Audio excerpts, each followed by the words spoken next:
আসসালামু আলাইকুম। আজকে দেখবো যে আমরা বিকাশ থেকে কিভাবে আনলিমিটেড ক্যাশব্যাক নিতে পারি। আমি অতীতেও এভাবে অনেক ক্যাশব্যাক নিয়েছি। আমার এ পর্যন্ত টোটাল আজকে দিয়ে ৳১২৩০ ক্যাশব্যাক নেওয়া হয়েছে। আপনিও চাইলে কিন্তু এইভাবে বিকাশ থেকে আনলিমিটেড ক্যাশব্যাক নিতে পারেন। এই ক্যাশব্যাকটি আসলে সকল বিকাশ গ্রাহকই নিতে পারবেন। আসলে ব্যবহারের উপরে ডিপেন্ড করবে যে কত টাকা পর্যন্ত আপনি ক্যাশব্যাক নিতে পারেন। তবে প্রায় সকলেই পাবেন এবং সকলেই সেটা সংগ্রহ করতে পারবেন। এই যে দেখুন, এখানে কিন্তু ৳২৫০ করে আমি প্রথমে ৩ বার ক্যাশব্যাক নিয়েছি, এরপরে ৳৮০ এবং ৪ বার ৳১০০ করে। টোটাল আমি ৳১২৩০ পর্যন্ত ক্যাশব্যাক নিয়েছি। তো কিভাবে সেই ক্যাশব্যাক সংগ্রহ করবেন আজকে সেই প্রসেসটিই দেখব। তবে মূল ভিডিওতে যাওয়ার আগে এইরকমই গুরুত্বপূর্ণ ভিডিওগুলো পেতে চ্যানেলটি সাবস্ক্রাইব করে এবং ফেসবুক পেজ হলে লাইক দিয়ে ফলো করে সাথেই থাকবেন। এছাড়াও অন্যান্য প্রয়োজনীয় গুরুত্বপূর্ণ ভিডিও লিংক এই ভিডিওর ডেসক্রিপশন বক্সে দেওয়া থাকবে। আপনি আপনার প্রয়োজনীয় ভিডিওটি সেখান থেকেও দেখে নিতে পারেন। তো বিকাশ থেকে আনলিমিটেড ক্যাশব্যাক নেওয়ার জন্য আমি বিকাশ অ্যাপটি ওপেন করে নিব। আমি আগে থেকেই লগ ইন করে রেখেছিলাম। এখন আমার বিকাশের ব্যালেন্সটা একটু চেক করে দেখব যে এখানে আমার বিকাশে ৳২০১৭ রয়েছে। তো বিকাশ ক্যাশব্যাক নেওয়ার জন্য প্রথমে আমি এই যে এখানে কাপের লোগো আছে, আমি এই লোগোর উপরে ক্লিক করব। লোগোর উপরে ক্লিক করার পরে এখানে দেখতে পাচ্ছি যে আমার বিকাশের স্ট্যাটাস এখানে কিন্তু ডায়মন্ড হয়ে আছে। এছাড়াও আমার এখানে পয়েন্ট রয়েছে ১৬,৯৩৭ পয়েন্ট। তো এই ক্যাশ রেওয়ার্ড ব্যবহার করে আমরা কিভাবে ক্যাশব্যাক নিতে পারি আজকে সেই প্রসেসটি দেখব। তো এর জন্য আমি এখানে ডায়মন্ড লেখা আছে, আমি এখানে ক্লিক করব। এখানে ক্লিক করার পরে একটু স্ক্রল আপ করব। স্ক্রল আপ করার পরে যে সব নিচে দেখতে পাচ্ছি যে ৳১,০০০ বা তার বেশি পেমেন্টে ৳১০০ ক্যাশব্যাক এবং তার জন্য এখানে ৭,৫০০ পয়েন্ট দরকার।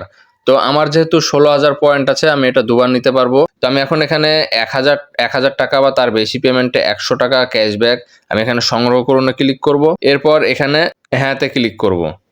হ্যাঁতে ক্লিক করার পরে এখানে অভিনন্দন, ধন্যবাদ, আপনার পরবর্তী ৳১,০০০ বা তার বেশি পেমেন্ট করলে ৳১০০ ক্যাশব্যাক পেয়ে যাবেন। ঠিক আছে, তো আমি এখানে এই পেমেন্ট ছাড়াও এখানে আমি যদি ৳২৫০০ বা তার বেশি ক্রেডিট কার্ড বিল পেমেন্ট করতাম তাহলে ৳৫০ পেতাম। এর জন্য ৫,০০০ পয়েন্ট খরচ হতো। এছাড়া এখানে আমাকে যে পেমেন্টই করতে হবে এরকম কোনো কথা নাই। এখানে ২০০ বা তার বেশি রিচার্জ করলে ৳৩৫ ক্যাশব্যাক ৪,০০০ পয়েন্টে। মানে এখানে আমাকে বিভিন্ন ক্যাটাগরি দেওয়া আছে, আমি যেটা সংগ্রহ করব সেই হিসেবে আমি এখানে ক্যাশব্যাক পেয়ে যাব। তো আমি যেহেতু একটা সংগ্রহ করলাম, এখন আমি একটু পেমেন্ট করে দেখব যে আমি এখানে ক্যাশব্যাক পাচ্ছি কিনা। এর জন্য পেমেন্টে ক্লিক করলাম। পেমেন্টে ক্লিক করার পরে এই যে এখানে মার্চেন্ট নাম্বার দিন, তো আমি এখানে এখন মার্চেন্ট নাম্বার বসিয়ে দিব। মার্চেন্ট নাম্বার বসিয়ে দিয়েছি, এরপর নেক্সট করব। এখন এখানে আমি যেহেতু ৳১,০০০ আমার ওখানে ৳১০০ ক্যাশব্যাক আসবে, আমি এখানে জাস্ট ৳১,০০০ বসিয়ে নেব। এরপর এগিয়ে জানে ক্লিক করব। এখন এখানে আমি আমার বিকাশের পিনটি বসিয়ে দিব। বিকাশের পিনটি বসিয়ে দিয়ে যে পিন কনফার্ম করুন এখানে ক্লিক করব। এরপর পেমেন্ট করতে ট্যাপ করে ধরে রাখুন, তো আমি এখানে ট্যাপ করে ধরে রাখলাম। এখন দেখবো যে আমার ক্যাশব্যাকটি আসছে কিনা এবং আমার এখান থেকে পয়েন্ট কেটে নিয়েছে কিনা। তো আমি বিকাশ রেওয়ার্ড চেক করুন, এখানে আমি ক্লিক করলাম। এখানে ক্লিক করার পরে দেখছি এখানে আমার ৯,৪৭১ পয়েন্ট রয়েছে। আর এই যে ক্যাশব্যাক কিন্তু অলরেডি চলে এসেছে। আমি আরও একবার ক্যাশব্যাক নিব, আমি আরও একবার ক্যাশব্যাক নিতে পারবো। এর জন্য আমি আবারও পুনরায় গিয়ে এখান থেকে ৳১,০০০ বা তার বেশি পেমেন্টে ৳১০০ এটা আমি সংগ্রহ করে নিচ্ছি। সংগ্রহ করে নিলাম এবং আমি আরও একবার পেমেন্ট করব। পেমেন্ট করে দেখব যে আমি ক্যাশব্যাকটি পাচ্ছি কিনা। তো এর জন্য আমি পুনরায় এখানে মার্চেন্ট নাম্বার বসাবো। মার্চেন্ট নাম্বার বসিয়ে নিয়ে এখানে এখন আমি ১১০০ লিখবো। ১,০০০ যেহেতু পেমেন্ট করলাম সেক্ষেত্রে এখানে পুনরায় ৳১,০০০ পেমেন্ট হবে না। ১০ মিনিট পরে অন্তত করতে হবে। তো আমি যেহেতু সাথে সাথে ক্যাশব্যাক নিতে চাচ্ছি এই জন্য এখানে ১১০০ লিখলাম।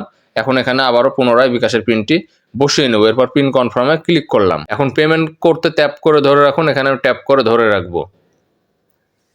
ট্যাপ করে ধরে রাখার সাথে সাথে কিন্তু দেখতে পাচ্ছি যে আমার পেমেন্ট হয়ে গেছে। আমার অ্যাকাউন্টে বর্তমান ৳১৭ রয়েছে। তো এখন দেখব যে ৳১১৭ হয় কিনা। এর জন্য পরবর্তীতে ক্লিক করব, হোমে ফিরে যেয়ে ক্লিক করব। এখন আমি ব্যালেন্সটি চেক করব। ব্যালেন্সটি চেক করার পরে দেখতে পাচ্ছি যে এখানে কিন্তু আমার ৳১১৭ রয়েছে। আর আমি যদি এখন স্টেটমেন্ট চেক করি যে আমার ক্যাশব্যাকটি আসলে এসেছে কিনা, এর জন্য আমি এই যে ওপরে এই পাখির ওপরে ক্লিক করব, স্টেটমেন্টে ক্লিক করব। স্টেটমেন্টে ক্লিক করার পরে এখানে দেখতে পাচ্ছি যে এই যে ৳১১০০ পেমেন্ট করেছি সেখানেও আমার ৳১০০ ক্যাশব্যাক এসেছে। ৳১,০০০ পেমেন্ট করেছি এখানেও ৳১০০ ক্যাশব্যাক এসেছে।